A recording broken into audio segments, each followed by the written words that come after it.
Hello everybody, this is Rabbit Waffles, and today I'm doing a video with Fugitive Red Eye to talk about what we would consider the perfect horror game, and and we just talk about horror games also. Which is something we've never talked about before. Don't look into it. The first video I did, where I was doing a collaboration with Fugitive Red Eye on his channel, was talking about horror games. You have ruined the illusion. My disappointment is immeasurable, and my day is ruined. What I would something I would like in a horror game is there's not a lot of horror games that involve the sea and underwater like creatures. I really liked in Resident Evil Revelations how they had those sea creature monsters, but that wasn't really a big focus of the game. And then BioShock took a big missed opportunity with BioShock is the whole game takes place underwater, but there's no sea creature monsters. Yeah. Which is very disappointing. I really wish they took advantage of that. Like, there's no real point for it to be underwater, because if it took place on a spaceship in space, it would have been no difference. You know, I think they should have had the scuba ghost from Scooby-Doo. Yeah, that's the closest they ever get, is just having a bunch of people in, like, scuba gear-inspired armor. Oh, okay. In BioShock. You've played BioShock, right? Yes, but very briefly. BioShock had like sort of a horror theme, but it wasn't really a horror game. Also, for years I thought it was made by Bethesda, but it's not. Yeah, But it feels I so could have much told you like that. a Bethesda game. So to transition from that, let's talk about something that was made by Bethesda, and I think you know where I'm going with this. But Call of Cthulhu, right? There's something, the one thing I really like about that game, Call of Cthulhu Dark Corners of the Earth, and it's one thing that I think is important in horror games, because I think this game gets it right. Atmosphere. Atmosphere is a key point to making a good horror game, and I think that a lot of them don't really rely on that. A lot of them try nowadays to have tension by having jump scares, but when you get a good horror game, it has a very creepy atmosphere that's consistently there, and you're always scared, not just waiting for the next jump scare. You're just creeped out throughout the whole game, and that, I think, is a very important key element to making a good horror game. That's why Silent Hill 2 is my favorite horror game. That game, I think, has the creepiest atmosphere out of any game, and I use the word creepy and the word scary in different ways. Like scary, I always when I think of something scary, I think of like jump scares, or I think of like of just a monster in general. But when I think of creepy, I think of more atmospheric type horror. Yeah. See, the thing is the only Silent Hill game I've played is Silent Hill 2, and from what I'd play with it, I'd have to agree with you. I haven't beat the game by any means, but I did play it very briefly for a couple hours. The game, when I first played it, I could not beat that game without looking anything up. It's really hard to beat that game without looking stuff up. Yeah, exactly, and I got stuck on this, like, apartment complex. That's like yeah, I felt like some parts of that game did go on for a little too long, I felt. Like, I wish they showed more areas in that game. But also, I feel like they like showed they made references to the amusement park that's in Silent Hill a couple times, and I feel like it's a missed opportunity that they didn't show the amusement park in that game. Yeah. So, there's another thing I think is quite important to a horror game that, well, let me rephrase. So there's another thing I really like in a horror game that I've only really seen done a few times, and it's the not knowing if what is going on is real or if it's in your head. And that's my kind of transition to talk about a game in specific that's very underrated. And I have played it plenty of times myself, and I've even streamed it a couple of times. And that game is The Suffering. Now, The Suffering takes place in a prison where your character has been imprisoned and put on death row for murdering his wife. However, the prison gets attacked by these monsters. They never tell you whether or not the monsters are real or if they're completely in your head. Your character also turns into a monster himself to fight them. However, no one ever reacts to your character when he's in his monster form. They just talk to him like he's a normal person. That concept is very rarely used in video games, but is almost overly used in movies. Yeah, but like in The Suffering, right? There's 3 endings to the game because you make choices throughout the game. There's a good ending, a neutral ending, and an evil ending. And depending on which ending you get will determine whether or not your character actually killed his wife and kid. There's like multiple different versions of endings in Silent Hill 2, Uh-huh. where like I'll play the game the exact same way I played it before because I know I'm like, oh yeah, I know what decisions to make to get this ending. But then in Silent Hill 2, I replayed a game to get a certain ending, and then I'll replay it again, making the same decisions to get that same ending. But even though I did the same things that should get me the ending, I'll get a different version of that same ending.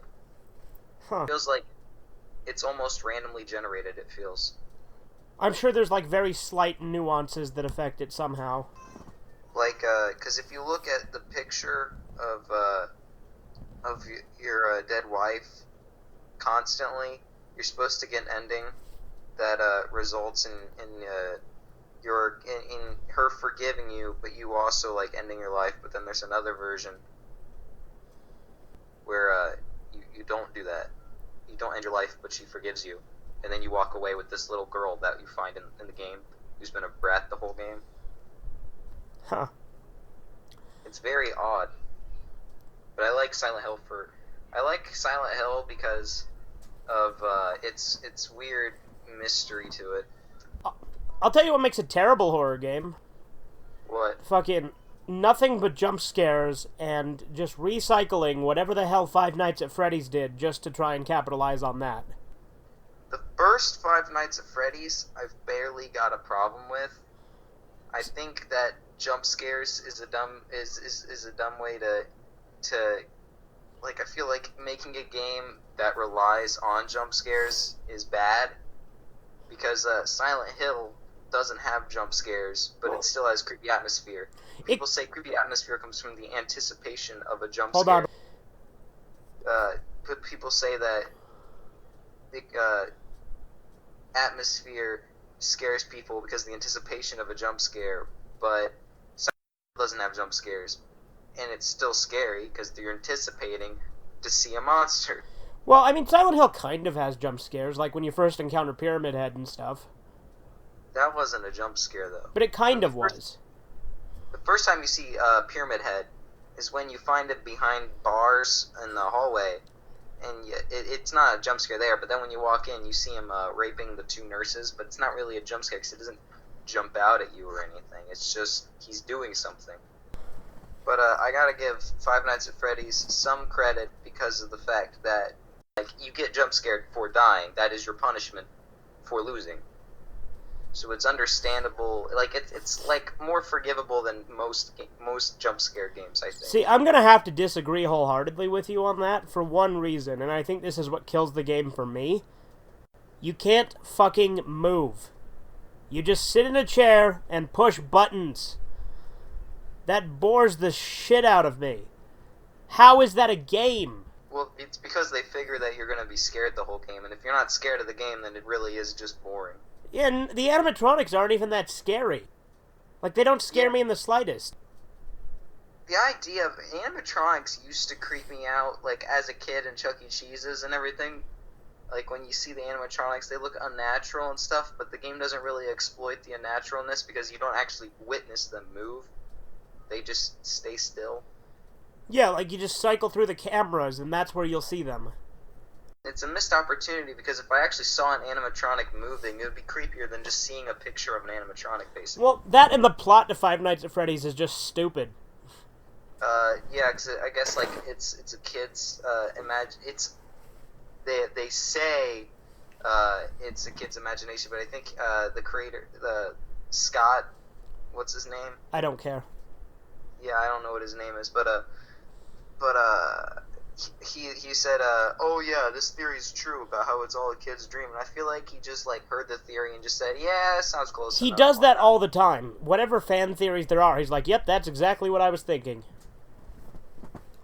Like, it feels like he's just trying to make fans happy or something. You know, just trying to take credit for their theories. And like, there's all those people. Oh, the phone is the bad guy, and what my thoughts on that is, you know, if her dad dead, then who was phone?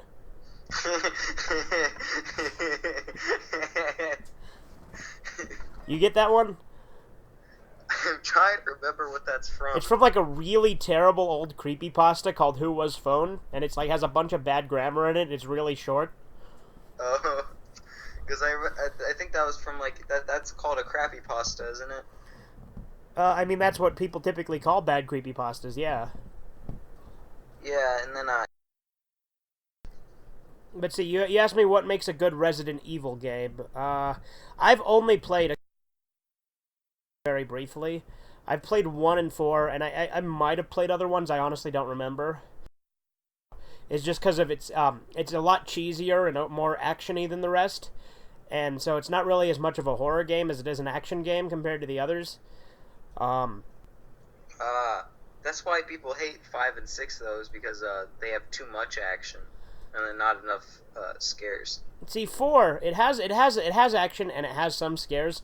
I think really what makes 4 is just Leon as a character is great in 4, and I think that's why I like it because he has a He's lot in of cheesy one-liners and games. stuff.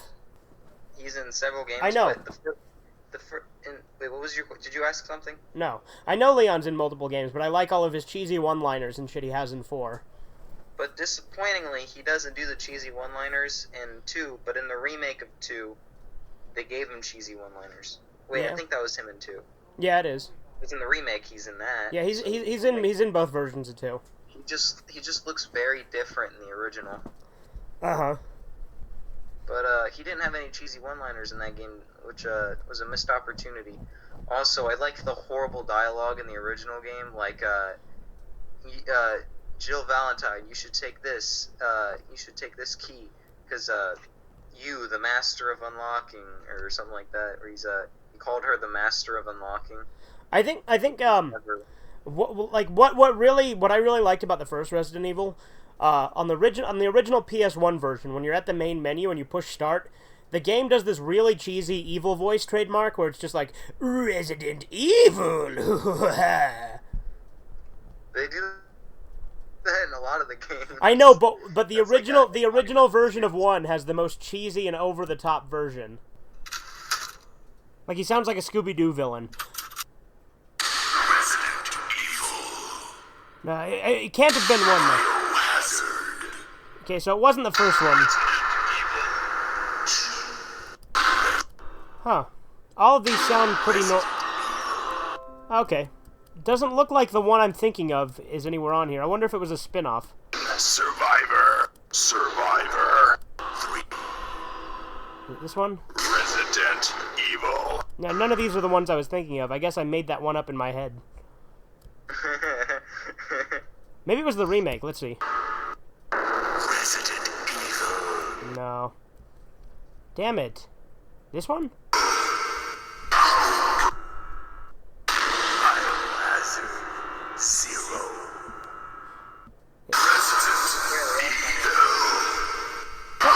That one's closer to what I was thinking. Well, there goes anything I know. Everything I know is a lie. Everything you know is wrong. Up is down, black is white, and short is long.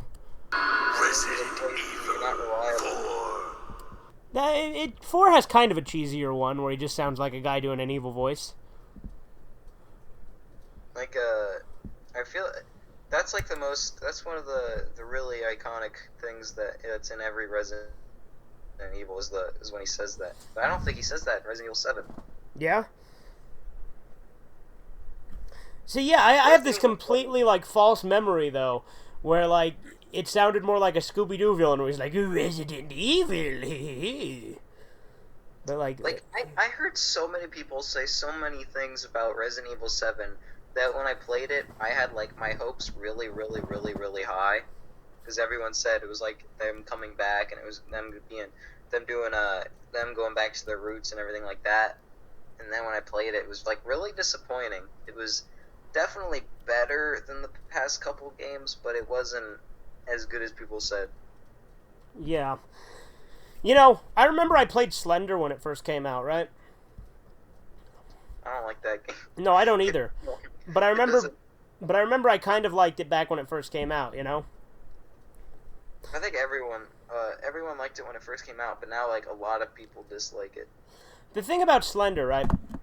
I used to think Slender Man was creepy as a character because I thought it was like an urban legend and like it was something that had been like throughout history, like it was actually like some sort of, folklore. So to My me, dad did too. when something is like old traditional folklore, I tend to treat it with a little bit more authenticity than like just an internet urban legend or a creepypasta. But the idea of collecting pages makes no sense. Yeah, I know. And then the fact that you lose no matter what, and then like like the only difference is if you beat the game, you wake up in the daytime. Yeah. And then Slender Man in that original game does not look scary. He has like those weird noodle arms that are in like U shapes. You ever played Slendy Tubbies? That game's the superior version. It is. That game actually is kind of creepy. They I look know. Weird. The game is like it's funny that the Slendy Tubbies game is scarier than the actual Slender Man game. It's because they have a face, I think. Like, things with faces are way scarier than things without faces. Yeah. So, like, another thing. So, this is kind of shifting gears a little bit, but I'm going to be talking about two games at this time because they're kind of parallel. They're very similar games. That's Doom 3 and Dead Space. Both of them have very similar atmospheres. I personally think Doom 3 was a better game, but Dead Space is definitely close behind it. And I've only played the first... Well, I've played Dead Space 1 and 2, but I've only beat the first one. I have Dead Space 1 and 2, but I haven't beaten either of them, and I haven't even gotten 15 minutes into either of them. Really? Yeah, because the first Dead Space, I was having a lot of fun, but then I got really confused, and then I was like, I'll just look this up some other time, and I never got to it. Yeah, I like Dead Space a lot.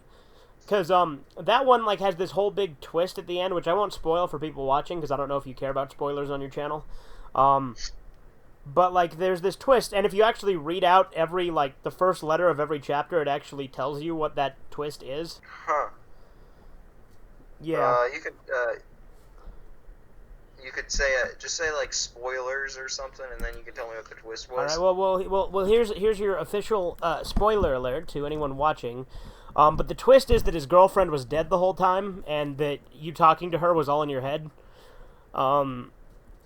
See, dead. Twist. Yeah, but like there's like a hidden message. Let me find it, because like every chapter in Dead Space 1 has a title, right? Mm-hmm. And if you take the first letter of each one, it spells out something. So the chapters are as follows: new arrivals, intensive care, course correction, obliteration, lethal devotion, environmental hazard, into the void, search and rescue, dead on arrival, end of days, alternate solutions, Dead Space. But if you look at it, it's Nicoleisdead. Nicole is dead. That is very clever. You remember when M. Night Shyamalan was good at twists? Yeah, I'm not gonna lie. I like more Shyamalan peoples. I like more Shyamalan movies than most people do. Like, you know what movie I think is underrated?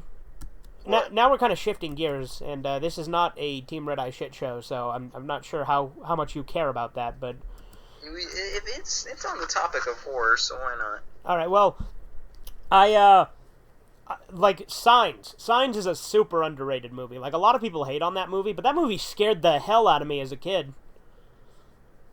Aliens freak me out. Aliens are like the one thing that still kind of they give me the creeps a little bit.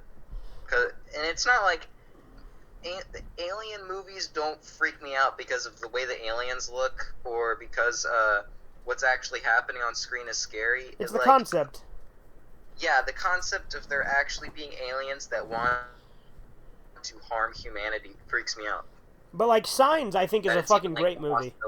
Like I think Signs is a fantastic movie. Like I think that anyone who hates on it is just wrong.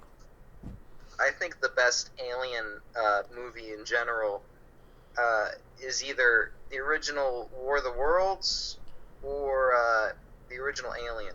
I was gonna say the original Alien is probably, in my opinion, the best one. That one's like the best lone alien movie, and then I think War of the Worlds is the best alien invasion movie. So another thing is there's Doom. Aliens. Sorry, go ahead. And Doom. I was gonna say Doom was originally going to be like a game that was made. It was originally going to be a licensed Alien game, like the movie Alien. But then they lost the license, so they changed it to Demons, which I think was a move in the right direction because obviously Doom wouldn't be the same if it wasn't for the demons. Also, I'm literally playing Doom 3, and I'm still confused as to whether or not they're aliens or demons. Oh, they're in that demons. game. They are demons. Okay. That's Because Pinky. yeah. In this game, they like redesigned Pinky entirely and made him look a lot more alien-like. I know. So like, here's the thing. The Doom movie, right? Have you ever seen it? Yeah. The Doom movie is more based on Doom 3, and Pinky is actually a person in that movie who gets mutated. Mm-hmm. And he has a wheelchair that turns into, like, the Pinky legs, kind of. Yeah, is that why they gave Pinky freaking robot legs in Doom 3? I don't think so, because the movie, I think, was based on the game, not vice versa. But there's a huge problem. I don't think the game was out yet when that movie came out, though. I think but the they were, movie like, was made made at the same time. while they were in development. But anyway, but the thing is, the movie has one major problem that kills it. In the What? movie, they're aliens. They're like super evolved Martians, which I think is retarded. The idea of hell on Mars is perfect. I like that idea. Well, yeah, because they find a portal to hell on Mars. That's what Doom is. That's always been what Doom is. But in the movie, they changed it to, we've discovered these strange specimens underground on Mars.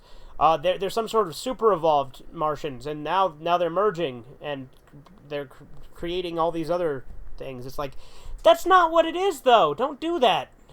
See, I actually have a lot of appreciation for the Doom movie. I actually don't hate it. I actually like it a lot. Like, it's stupid and cheesy, but I enjoy it. They just kept them demons. It would have been a perfect movie. Yeah, it would have been a lot better. Like, here's the thing. I don't hate... Like, I think that movie gets way more hate than it deserves. Doesn't The Rock get possessed? Yeah, something like that. Well, he was a bad guy anyway. Spoiler alert. Yeah, The Rock just keeps, like, acting in, like, bad video game movies. Although Doom, I do like that movie, but I have to admit that it is kind of bad. Like, Oh, yeah. I feel like you still like something that is bad. Yeah. I'll end this off. The final topic I really want to talk about is games that actually scared me the most when I was younger. The game that first, like, actually scared me was Fear. Like, the original Fear 1. That game was creepy as hell when I was younger, and I still think it holds up. Like, especially, like, with some of the DLC add-ons, like Fear Files. There's this alley that you head down, and then you turn around, and there's just this fucking figure standing behind you, and then it runs off. It scared the hell out of me when I was younger. Isn't there a moment like that in Signs? Where an alien walks, like, past an alleyway? Kinda, yeah. And then, but if on the topic of like games that scared that actually legitimately scared us, back like one of the earlier horror games I played were Resident Evil 2. I had that Dino game. What's it called again? Dino Crisis. Dino Crisis. And then I think I had the PS1 Doom, and I think at one point I did have Doom 64. And those games, and if you don't know, the PS1 version of Doom is kind of a horror game because they changed the music to fit a more horror, to give it a more horror-like feeling to it. Well, you know that Doom 64 was also a horror game. Like, they changed the character, they changed the monster designs, and they changed the levels to make them more creepy, too. Like, it's a completely different game, Doom 64 is. Doom 64 is a fun game. But I like how in Doom 64, what are those head monsters called again? Lost Souls? The floating, not the flaming heads, but the ones that are just like the Caco big demon demons? head looking things. Yeah, I like how they have hands in that one. They have those big hands. They look like that one freaking ghost Pokemon. You know Caco demons have buttholes? What? Have you never I've noticed that? never noticed such a thing. At least in the original Dooms, and I think in the new ones like Doom 4 and stuff. If you go behind a Caco demon, you'll see what I'm talking about. It's fucking disgusting. That is bizarre. My favorite demon from Doom, I like the Baron of Hell quite a bit. I think the Baron of Hell is pretty cool. Is that those are they the ones that look the most like traditional demons? They kinda, yeah, like they're really tall and they're pink and they have horns and stuff. Yeah, because I remember like those are the demons that are on the poster. Yeah. Although when I first played Doom, I didn't know those demons ever. What would you say is the worst Doom game? That's a tough one. I mean, there is a Doom RPG. A lot of people don't know about that one, but there is. It's an RPG though, like an old school RPG, like a dungeon crawling RPG game. You know what's disappointing about Doom 3? What? There's not enough exploration of Mars. Yeah. It's all in the ship. Well, that was a noise. I feel like Doom 3 should have had more Mars exploration. Because the only times you ever go on Mars is when you leave when you leave the ship for like a couple of seconds to go to the other. Like, okay, so this might, like, out of the Doom games I've played, because I'm only going to say the ones I've played, right? But this might be a controversial opinion, but out of the ones I've played, my least favorite was probably Doom 2. Just because I don't care for the level design on Doom 2. Everything's always outdoors, and they're just fucking, like, huge maps that are just a pain in the ass to traverse. And I was literally just complaining about how there should be more outdoors moments in Doom 3. Well, no, but, like, Doom 3, like, I'm not even talking about Mars. They have, like, all these city levels, like, on Earth. Oh. I haven't beaten Doom 2. No. Doom, how well would you say Doom 4 represents the Doom games? It represents 1 and 2 very, very well. And I say it definitely represents what Doom is. But I don't think that necessarily makes it better than Doom 3, because I like Doom 3 a lot. You know what my one complaint about the Doom 4 is? What's that? Sometimes it felt too much like an online like battle arena type game. Because sometimes you're just on, like, the map is really, really short. Like, you're just locked in a room and have to fight a bunch of demons. Because it wasn't like that in the original Doom games. And it's weird that they just, like, trap you in a room and make you have to kill all the demons. I think, I don't like that aspect of Doom 4, where it locks you in with all the demons. Yeah, I get you. Because then, it feels really repetitive to get the same demons over and over and over in this small area, instead of just exploring and killing them over time. Like, even Doom 3 got that right. I'll tell you what the worst kind of demon is. What? Fucking Archviles, dude. What are those ones? They're those ones that look like fucking Holocaust survivors, and they resurrect all the enemies around you. Was that only in Doom 4 or what? Oh no, they're in the Archviles are in 1, 2, 3, and Eternal. They're not even in 4. Oh. Like 4, they added in. They're in Doom 3. Yeah, they're in Doom 3. You encounter them right as you're about to. Like, they're a lot easier to kill in 3. But you encounter one when you first enter it's either the Phobos or the Deimos labs. I can't remember which. But you encounter one, you just fucking kill them, because they're really weak in Doom 3. I don't know, like, the last demon I saw that was introduced was the one with the weird tentacle arm that stretches out. Do they show up before them? I don't remember. I haven't played Doom 3 in years. But I know you fight one. It's like right after you go through a portal to somewhere else, and there's an Archvile just waiting for you in that room. To be fair, I think they only appear on the higher difficulties in Doom 3. Crap, I just realized I never, like, finished saying what I thought the perfect horror game would be. Well, let's go ahead and end the video with that, because we're at 36 minutes right now. But I think an underwater, an underwater atmospheric horror game with made-up sea creatures that are and I wouldn't want, like, to be dialogue in the game. I think it'd be better if it was just an exploration type game where you explore the water. You have, like, maybe like some sort of advanced submarine, and sometimes, like, creatures get off, and sometimes you have to get off. I mean, sometimes creatures get onto the onto the sub and start attacking you, or sometimes you have to get out with a limited amount of oxygen. Uh-huh. And I feel like that would be a fun game, and nobody's ever really done those kinds of games. Yeah, that would be a cool one. I think my idea of a perfect horror game would probably be something that's kind of Lovecraftian, based on like that kind of like feel and atmosphere with those kind of creatures and things.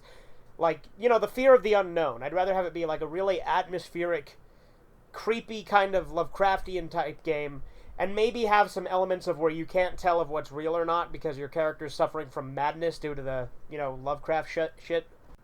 Sounds like my idea, but your character's crazy. Well, I wouldn't necessarily say underwater. I'd say more in like kind of like of it like Call of Cthulhu: Dark Corners of the Earth. I think really did it right with having the seaport town of Innsmouth from the Shadow over Innsmouth be the focus. Like, I want something like that. I haven't played much of Call of Cthulhu, so I'm still unsure whether or not Cthulhu is ever actually in the game. No, he's not. I want to. Does the Call of Cthulhu? It's not a remake, but it's a game based off of the whole Cthulhu mythos. Does that have Cthulhu in it? I don't know. I want to get that game because I want to see if it represents the stories well. See, the thing is to represent a Cthulhu story well in a game, you can't have Cthulhu in it, because if you do, that defeats the whole purpose. No, I mean, like, I feel like you can have Cthulhu, but you can't be a boss or anything. You can't fight him. Well, like, so the thing is the original Call of Cthulhu would make a terrible game, because there's not a whole lot... Well, actually, you know what? That could actually work. If it was like an investigative game where you play as one of the people who's sent out to inspect the ship that got taken out by Cthulhu. And obviously you'd have to add in a bunch of stuff that wasn't in the original story. But that could actually work. You're like exploring the old abandoned ship. That would work a lot.